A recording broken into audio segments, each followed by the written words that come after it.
Ce constat d'une forte désaffection des clients pour la restauration est particulièrement sensible depuis l'instauration du télétravail début janvier. Je vis très très mal depuis le 1er janvier. Déjà que c'est très dur. Et là, avec le télétravail, c'est une catastrophe. Vous voyez par vous-même, on est midi et quart, il n'y a pas un client.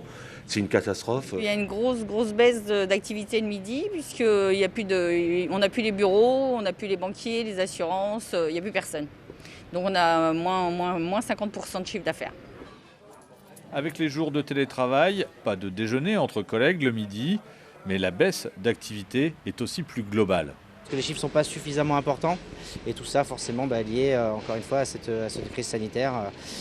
Dû au télétravail, dû aux parents qui doivent aller chercher leurs enfants parce que les enfants sont cas positifs et doivent les récupérer à la maison, les gens qui ont peur aussi de venir manger chez nous. Si avec le confinement, les établissements contraints à fermer avaient été indemnisés, en ce début d'année, pas de mesure de fermeture pour la restauration, pas d'aide, et pourtant, la crise sanitaire a une forte incidence économique. On a eu des établissements qui étaient fermés, donc on avait moins de charges, les salariés étaient pris en charge. Là, on a des établissements qui sont ouverts, on a les charges, mais on n'a plus de clients, parce qu'ils sont en confinement ou ils sont en télétravail.